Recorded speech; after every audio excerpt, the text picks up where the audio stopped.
From a reimagining of a live-action thriller to audiences preferring an alternate movie viewing experience and a continent struggling in its cinema distribution model, we are covering the entire state of global cinema today. Welcome to the Film Mandate, and in today's episode, Cliffhanger, the live-action thriller, is being reimagined for today's audience, starring Lily James and Pierce Brosnan.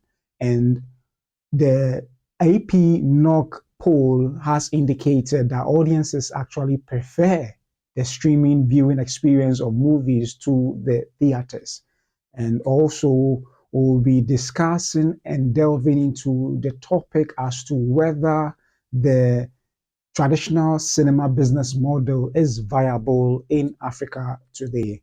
We'll be covering this entire topics and more right here on the Film Mandate. My name is Papa Otu. Stay tuned.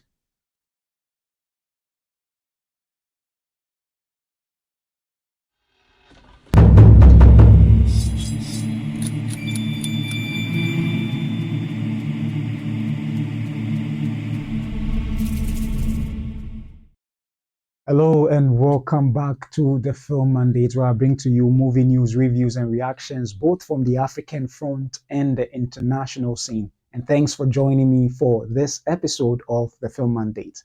And in today's first story, in recent time, there's been a lot of films that are being, rebooted, reimagined, whatever the term may be. And one person or one individual filmmaker and actor whose films are being remade, with news breaking about the remake of most of his films is none other than Sylvester Stallone. And from his films, the Rocky, which definitely it's the spin-off, the Creed. It's been a couple of years since it was rebooted, but then a number of his projects are in the pipeline to be rebooted, from John Rambo, which will be a prequel to the series of films, and also the one about how he came about making the movie Rocky. So you have actors like Centineo playing a younger version of John Rambo, and Anthony Ippolito, who is going to play Sylvester Stallone, a younger version of Sylvester Stallone himself, prior to the making of the Rocky. Well, news have also broken. As a matter of fact, the movie has already actually been shot and canned, has already been shot, but now at the post-production stage. And the movie is 1993 classic movie, what's it called, Cliffhanger, Cliffhanger, which was produced in 1993. Well, let's take a brief look as to an article published in the Variety magazine that highlights, an article published in the Variety magazine that highlights this particular story we are delving into at this moment. So Lily James and Pierce Brosnan's Cliffhanger reboot acquired by Roque Entertainment for US distribution. And there's a screenshot of Lily James actually climbing, doing the real work to get the imagery, captured beautifully. So Roque Entertainment has acquired US distribution rights to Cliffhanger, a reimagining of the 1993 classic directed by Jean Colette Serra. This latest version of the live-action thriller stars Pierce Brosnan and Lily James. The acquisition marks Roque Entertainment's third deal out of TIFF since its launch in August. Its other acquisitions include Gus Van Sant's Dead Man's Wire, starring Bill Skarsgård, Dacre Montgomery, Carrie Elwes, Myla Corman Domingo, and Al Pacino, and Tom Dean and Mark Eldridge's Charlie Harper, starring Nick Robinson and Emilia Jones. The film Cliffhanger is currently in post-production and is slated for wide theatrical release in 2026. So that is quite an exciting news, and it's quite fascinating looking at the fact that this movie is already being shot and currently is at the post-production stage, and it's said to be perhaps, I think it's said to be this year the biggest acquisition of a film, an eight-figure deal acquisition of a film, where Roque Entertainment has decided to distribute to over about 3,000 theaters in the US at the moment. So that is quite a big win, considerably, for the producers of Cliffhanger. So indeed, it is a big deal, considering the fact that cinema attendance nowadays is quite a challenge. So this indeed is a big bet for them to be pursuing. But I believe that they know how perhaps credible and, um, for lack of a better word, how potent this movie is and stands to gain, in the when distributed in the cinemas. And for one of the reasons, as stated by one of the co-heads of the Roque Entertainment, and then the is it the I'm missing out on the name, but one of the heads of these of the Roque Entertainment is the fact that they see in this particular movie a reimagining of the 1993 classic with a modern twist that audiences would like to troop into, and that is what drew them to this particular film to acquire the rights for the North American market. And that is why they are betting all their chips on this and distributing it to about 3,000 cinemas and possibly more. So it is indeed something that they have so much faith in. And looking at the star power of Lily James and Pierce Brosnan, I'm sure they are certain of making this a win at the cinemas. And looking at the fact that John Collet-Serra himself has directed some good blockbuster movies, from Jungle Cruise and a whole other kind of films, definitely the confidence in this project is really, really high.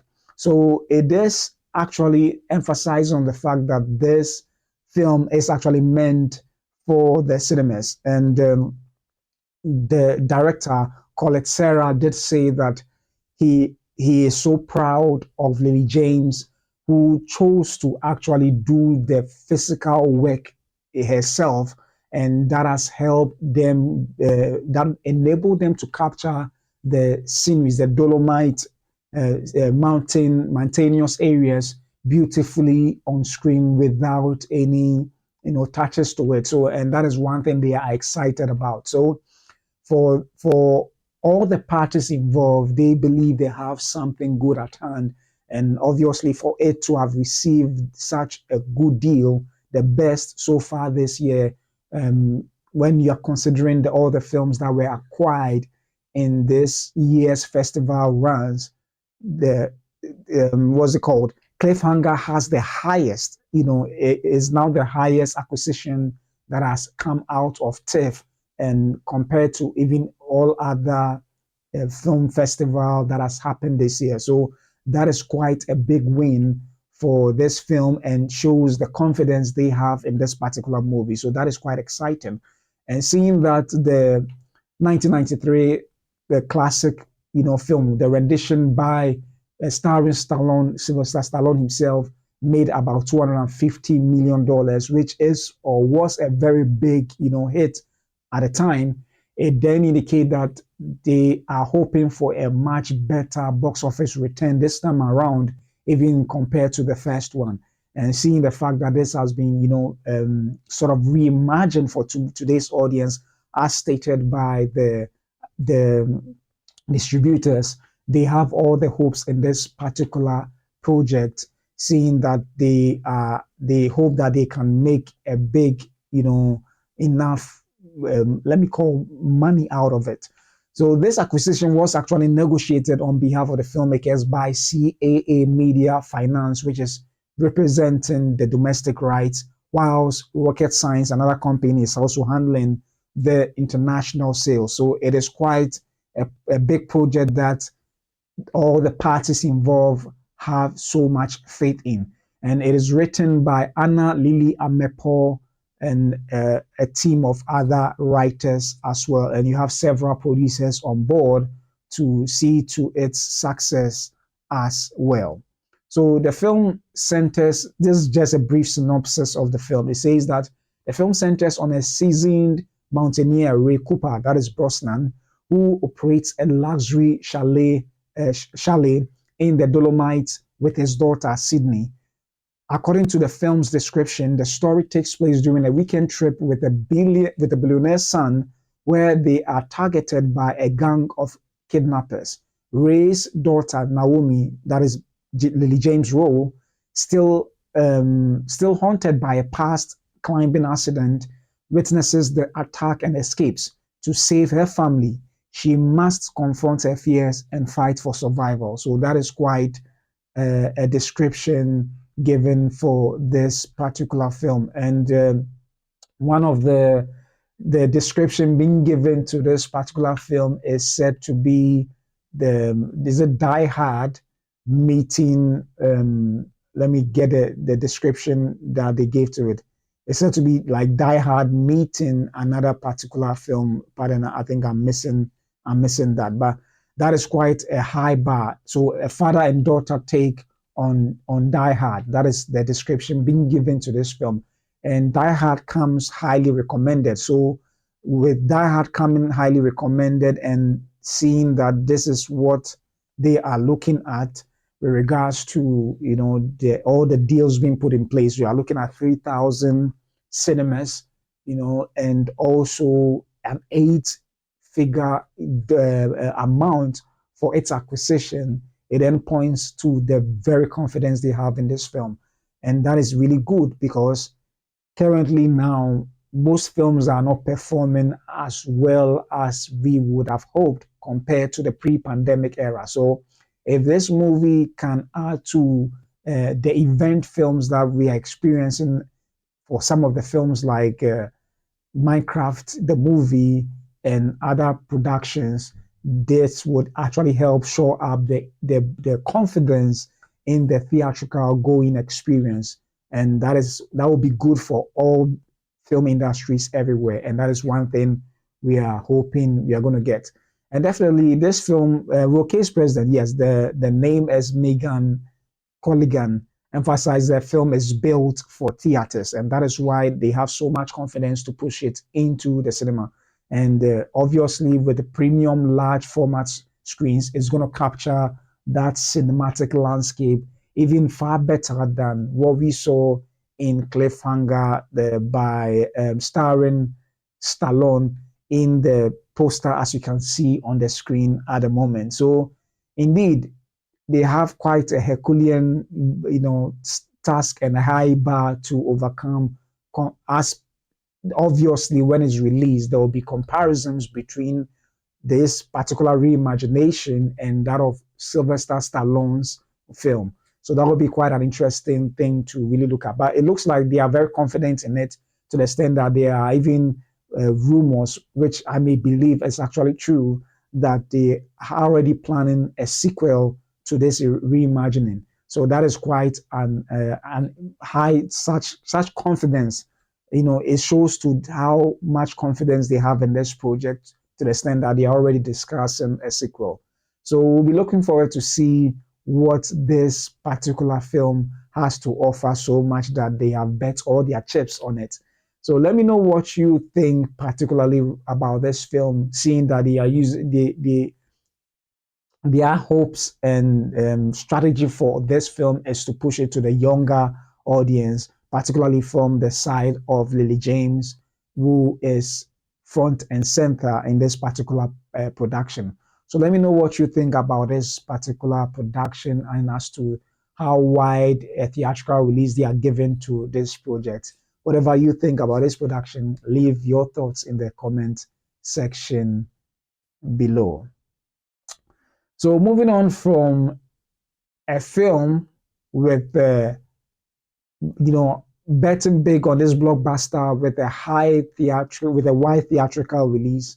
Well, we come to another topic of discussion that is very crucial to the business of theaters and actually also streaming. And just recently, there's been a poll by AP-NORC to which says that streaming is dominating the theatrical going experience. And it is quite amazing that the tides have turned, seeing that a lot more people would prefer the streaming, watching it on, from the comfort of their homes rather than going to the cinemas. And this has to do with a number of factors. And I would like to just briefly read a segment of an article that was captured on an NBC News website. And this is what it has to say, that streaming is overtaking theaters for movie watchers. An AP-NORC poll finds Americans are more likely to watch newly released movies from the comfort of their own homes instead of heading out to a theater, according to a new poll. And there's a closed down Cinemarama captured in 2021. So Americans are more likely to watch newly released movies from the comfort of their own homes instead of heading out to a theater, according to a new poll. About 3/4 of US adults said they watched a new movie on streaming instead of in the theater at least once in the past year, according to the survey from the Associated Press NORC Center for Public Affairs Research, including about 3 in 10 who watched new movies on streaming at least once a month. Meanwhile, about 2/3 of Americans said that they've watched a recently released movie in theater in the past year, and only 16% said they went at least once a month.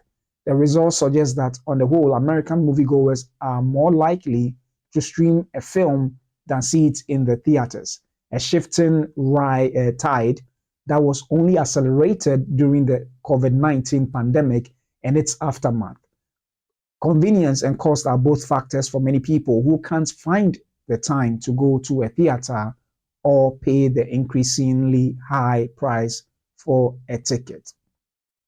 So unfortunately, that is the reality we are faced with now, where most, previously cinema-going audience are choosing to stream or watch movies from the comfort of their home through the various streaming platforms that are available to them. And even for those who do not have, once they have a relative or friend that has it, they would prefer to go to them to watch it, seeing that some of them can't even afford the skyrocketing prices of tickets year after year for the theaters. So that is quite an interesting, discovery. The poll estimates somewhere around 65%.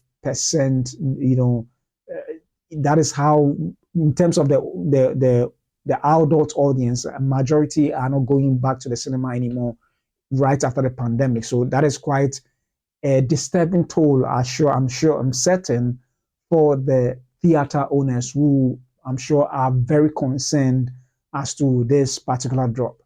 And so it is indeed a bigger challenge. And not just that, I think what is happening in the US is just a microcosm of what is happening perhaps in several places around the world. So yes, this particular poll may be very peculiar or unique to, the cinema going audience and streaming, streaming viewing audience in US.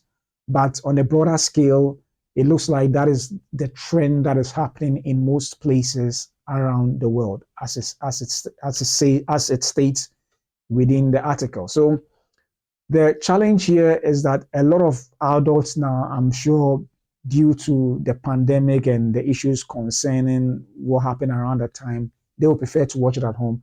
And also, definitely, the cost is also a factor that would cause a lot of people to prefer to watch it at home.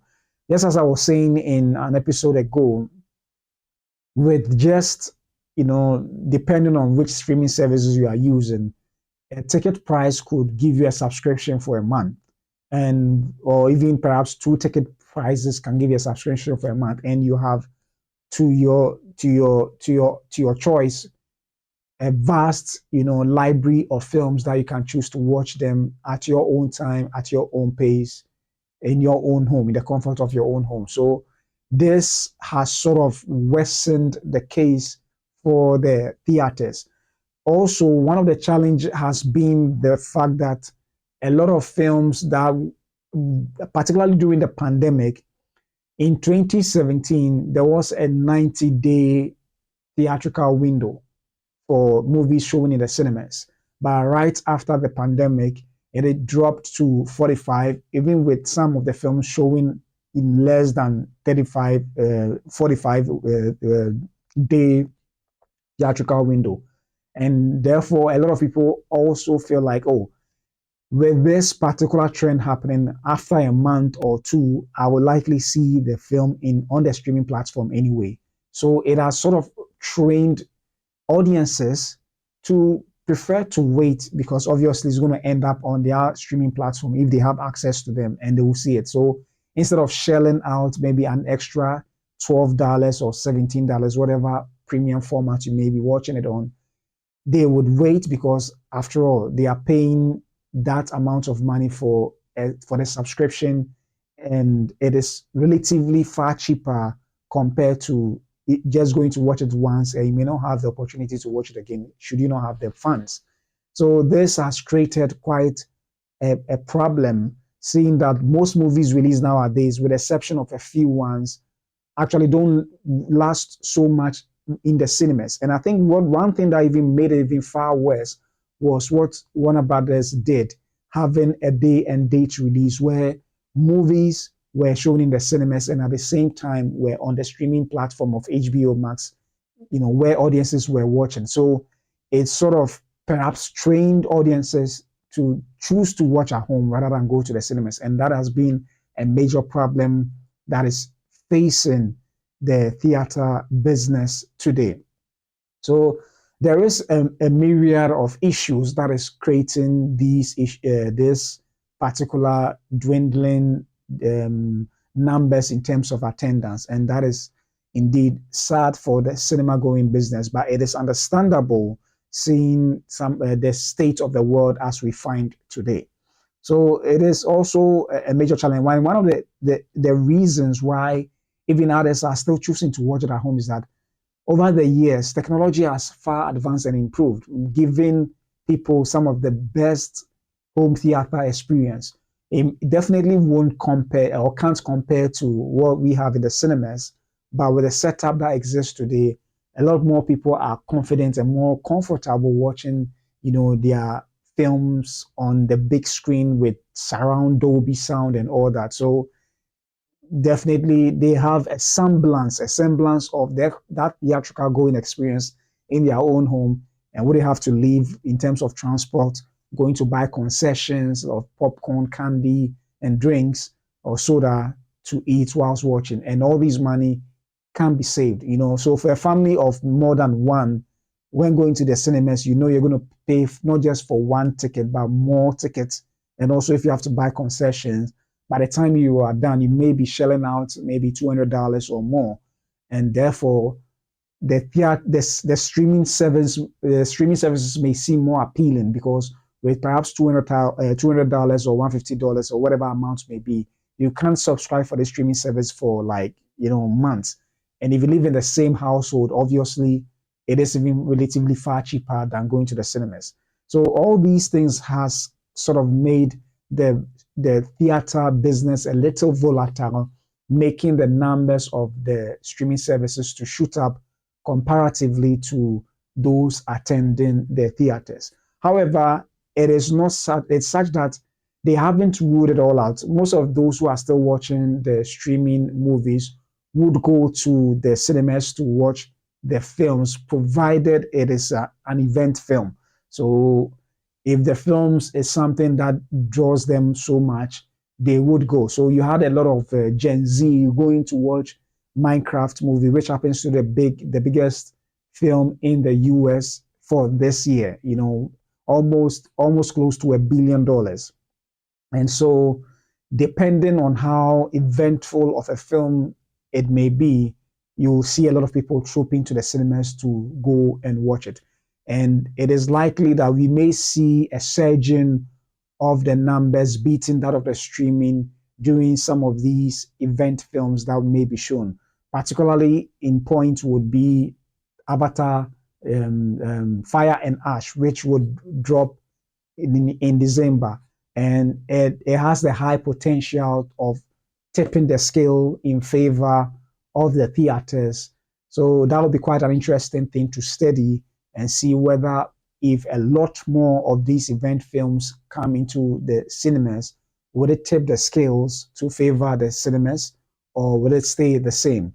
Just as they are doing with Cliffhanger, giving it a wide theatrical release, we would obviously be looking to see how that will work. But if the films are of just the middle ground films that has not really attract a lot of people to go to the cinemas, definitely it's going to cause the cinemas to struggle. So let me know what you think with regards to this particular development, this particular poll by AP-NORC that states that a lot more people are now watching, films on the streaming platforms compared to the theatrical going experience. And whatever the reasons may be, I'll be glad if you can state it in the comment section below. So moving on from the streaming services winning the war against that of the cinemas, well, it made me think of a question that I want to ask for my third topic, particularly with regards to the African continent. And that has to do with whether the cinema going or the theatrical business model is actually viable in Africa. And I'm asking this question because if a well-organized film industry like Hollywood and even Bollywood could be facing these challenges that they are going through, then what of Africa, where cinemas are quite scanty? We don't have the multiplexes like the way Hollywood does, or America as a country does, or Canada, or Europe, or so many other places, or China does. So that's a question I've been pondering on. Particularly, I had a conversation with someone that spoke about how when cinemas, particularly local films, are released into cinemas after the first opening weekend, I'm talking about just the first 3 days, the numbers dwindle so bad that it's sometimes not worth it to screen the cinemas in these halls. There's been even reports that there are times that some of these films are screened and it is only one person in the cinema hall watching. And I'm not talking about maybe the film being in the cinema for like 2 months and has sort of outlasted has sort of run its 10 in the cinemas. No, these are films that, though good, was released in, let's say, a week, and by the second week, even sometimes in the same week, the numbers whittle down so bad that it doesn't look like any filmmaker who releases a film in the cinemas make their money back. So the question now is, what are the challenges facing the cinema or the theatrical business in Africa? Maybe specifically Ghana, because I cannot say, I do not know much, but I believe that what's the challenge of Ghana is perhaps quite representative of what may be happening, in countries on the continent. And that is one of the things I wanted to talk about today.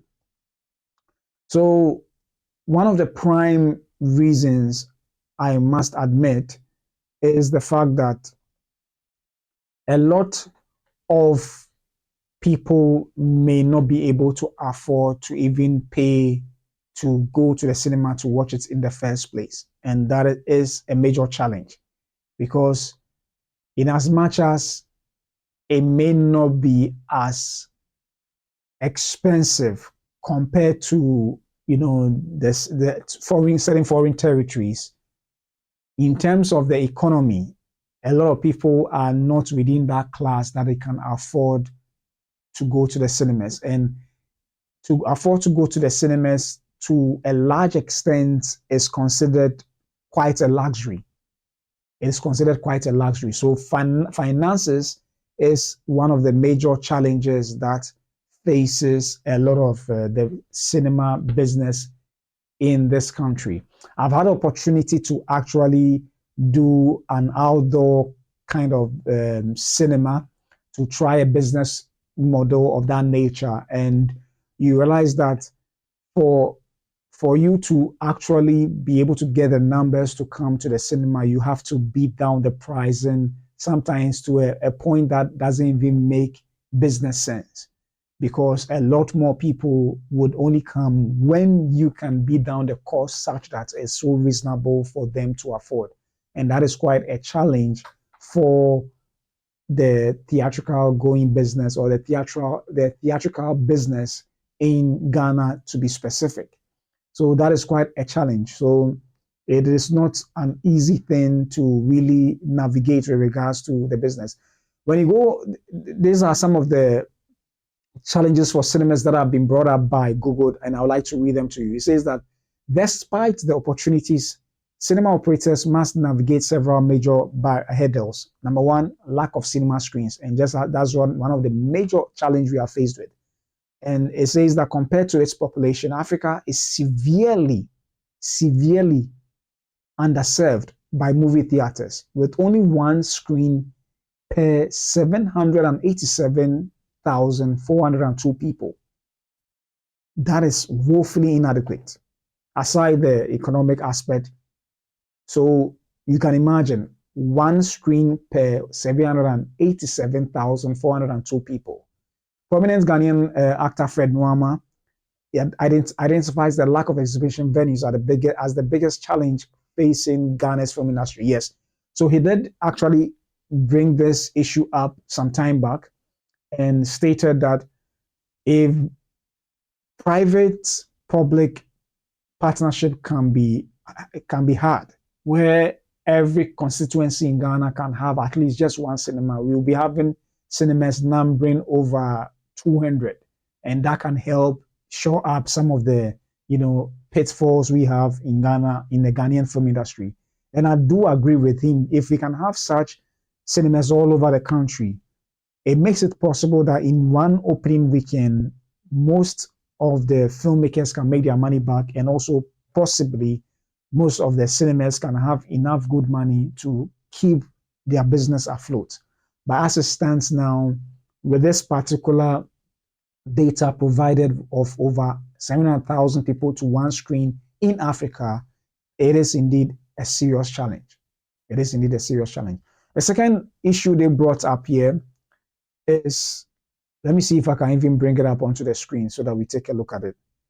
So one of the issues they brought up here is that competition from digital platforms and piracy, and that is actually one of the biggest challenge we are faced with. It says that the rise of online streaming and widespread piracy of films have impacted traditional cinema revenues. While digital is also an opportunity, it forces cinema operators to compete for audience attention. And that is actually the case, because you have entertainment sometimes literally for free found on all these social media platforms, with a lot of people doing skits that are very or quite entertaining, and they have several options to watch whatever video they have. And not just that, but when it comes to also the streaming platforms, a lot more people have the option. If you have just Netflix, you have the option to watch whatever film that is available on that platform, compared to shelling out an amount of money that doesn't come so easily to others. So the digital platform is really a keen or major competition for the theater operating business. Also, limited funding and infrastructure, just as I've said. The film industry faces a shortage of investment in production, distribution, and exhibition infrastructure. Many African countries lack the necessary studios, cinemas, and proper equipment. So that is also one of the major challenges facing the industry. There is not even enough investment or money to shoot good quality films, films that would whet the appetite of all cinema going audience to go to the cinema. So that becomes a major challenge. And distribution is also a big hurdle. Most of the, or some of the best cinemas in Ghana is concentrated in Accra and then Kumasi. Other capital cities or regional capitals also have a semblance of a cinema, but not the very best that you can speak or boast of. So it becomes a challenge for films of that nature to have widespread distribution across the country. And not only that, but when it comes to films as well, Ghanaian films being accepted on certain streaming platforms, it becomes a challenge because they don't even see our market as a viable market in the first place. You would remember that earlier in this decade, we had the Netflixes and the Amazons, and they left, they pulled out from a lot of these markets, except for South Africa, where Netflix is still present and relevant, with a few selection of the films from, I think, the Nigerian market as well. So if you are in a country like Ghana and other places where Netflix don't have much people watching their digital streaming platform or subscribe to it, they won't actually acquire your production, because what it would mean is that your home country itself will not be watching, unless perhaps the film has a wide critical acclaim globally that can bring in the subscribers. And that is when perhaps they may buy, or acquire the rights of your production onto their platform. So it becomes a major challenge. So distribution hurdles also is a problem. Beyond production, effectively distributing films to reach the right audience remains a major issue. Many films get lost in the informal DVD market or online lease. So that also becomes a challenge. And then also high cost for cinema operators also is a major challenge. The slim profit margins in running a theater mean that high costs must be carefully managed. And that is a challenge. And it is something that, honestly, if we can find a proper, sustainable way of managing these businesses, it can turn the tide of the challenge we are facing in Africa. But that would involve massive investment in the distribution, in the infrastructure, in the production of the films, and to make it really, really work. Because when a film is that good, even when people may not have money to go to the cinemas as regular as they would want, when it's an event film, you can be rest assured that a lot of people will shell out their hard-earned money to go and watch these films. So those are some of the challenges we are really faced with. It was, I think, just a couple of days ago, the Deputy Executive Secretary of the National Film Authority granted an interview on Peace FM, a radio station in Ghana, and they say that a lot of producers have taken audiences for granted. And I think that sometimes one of the challenges that, yes, aside taking them for granted, one of the challenges is also the cost of production.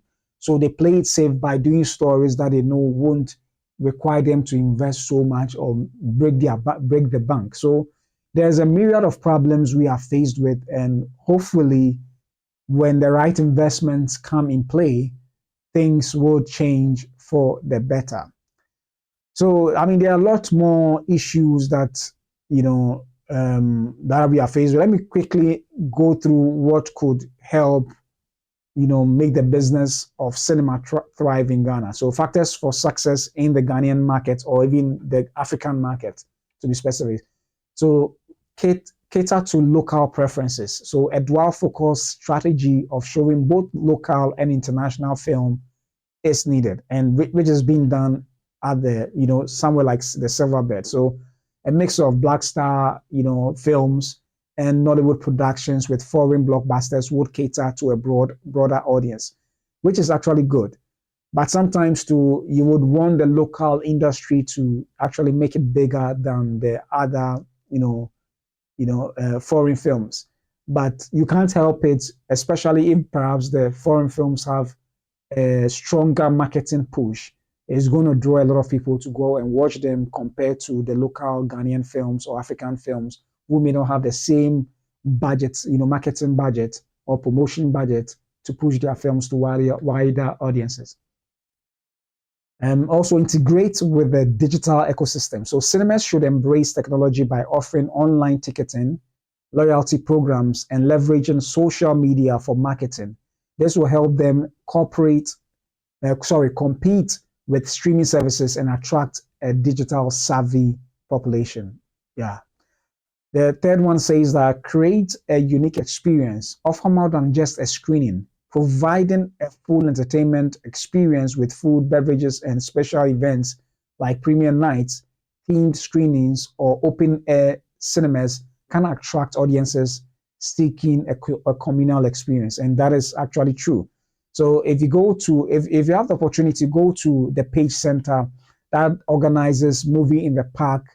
I think on most Fridays, and they present a package altogether for their audiences. So you're not just buying a ticket to go and watch a film. You actually get, whatever amount you pay for. It comes with a whole package of some chops, small chops, food and drinks whilst you are watching the movie, and in the open air. So, and they've also built that community where it's fun. It's not just going to the cinemas to watch films, but it becomes a fun experience as well. So that indeed is an amazing experience you can go and watch for yourself if you are in Ghana. And I should believe that other places are doing same as well. And also leverage partnerships, collaborate with local filmmakers, production companies, and mobile payment services to create a more integrated and successful local cinema ecosystem. And let me take the last one. Invest in new locations. Focus on expanding beyond major urban centers to tap into new markets. Building more screens can increase profitability and market reach. Yeah. So these are some of the things that Google has, enumerated. And indeed, hopefully, if this can be done and done right, I'm sure it will draw a lot of members back to the cinemas, particularly in Africa. And we must look at seeing how best we can make our industry more viable and relevant to sustain the industry as we find it today. So this wraps up my 3 stories for this episode. However, today being a Friday, obviously, I'm not going to let you go without telling you the movies that are likely to show in the cinemas come, from Friday to actually Sunday. So let's go to the Silverbird cinemas and check out the films that they have in store for us this particular weekend. So at the Silverbird cinemas, we have Ginger RRR, and it is actually an action comedy. So do well to go to the cinema and watch it. Ginger. We also have Gabby's Dollhouse. Gabby Dollhouse, the movie, and it's also an adventure film. We have Homebound, a drama Hindi movie. One Battle After Another, which is a Leonardo DiCaprio film. A Big Bold Beautiful Journey. So before A Big Bold Beautiful Journey, all these films actually are premiering today. A Big Bold Beautiful Journey actually premiered on September 19th, together with My Father's Shadow, which is also in the cinemas at the moment, an award-winning film. And the film I was part of in terms of the production, The Fisherman, would also be showing. So do well to go to the cinema to show. It premiered last week to such rousing success. And please, let's go in our numbers to support these films, to make our African films also make such great impact. So My Father's Shadow is showing in the cinemas, and go also and support The Fisherman as well. Demon Slayer Infinity Castle premiered about 2 weeks ago and is still going strong. Demon Slayer is one of the best anime, doing well in the world over. So do your best to go to the cinema and watch it as well. Code 3 is in the cinema as well. The Long Walk, The Conjuring Last Rites, Fantastic Four First Steps is still in the cinemas. Do your best to go and watch it. And we also have Him, which will be coming actually next month, starring Marlon Wayans, and Black Phone 2 also next month as well as Regretting You coming in October as well. So moving on from Ghana, let's check out the Rotten Tomato website and see some of the films they have in store for us. So on the Rotten Tomato website, we have the re-release of Spider-Man 2 starring Tobey Maguire, which would actually premiere on Saturday, September, or would show or screen on Saturday, September 27th.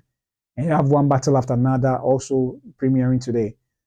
The Strangers Chapter 2 is opening today as well. Dead of Winter, Eleanor the Great, the Scarlett Johansson helmed film. You have Gabby's Dollhouse, the movie also will be screening today. And then today as well, amazingly, they are showing all of Tobey Maguire's, the first 2 installments of Tobey Maguire's Spider-Man film. So it will also be screening today or re-releasing today in some selected cinemas as well. Homebound, Artist at War, and All the Devils Are Here will all be screened today. So there are lots more films that will be screening worldwide, and I'll be leaving the link in the description below. So you can take a look at it and see which cinema is close by that will be showing any of these films. So all too soon, I've come to an end of this episode of the Film Mandate. I hope that you enjoyed yourself, and I appreciate you for joining me for this particular episode of the Film Mandate. Whatever your thoughts may be, ideas, suggestions, or topics, or anything you think I can do to improve upon this particular, YouTube channel, kindly let me know and I'll incorporate it the best way I can. So thanks once again for joining me for this episode, and I'll be coming your way on Monday. However, I'll be on the lookout for any trailer reactions videos that I would post over the weekend. Once again, thanks so much for joining me, and I'll come your way with another episode next week, or to be specific, Monday, and join me for such. My name is Papa Otu, and I'll see you soon.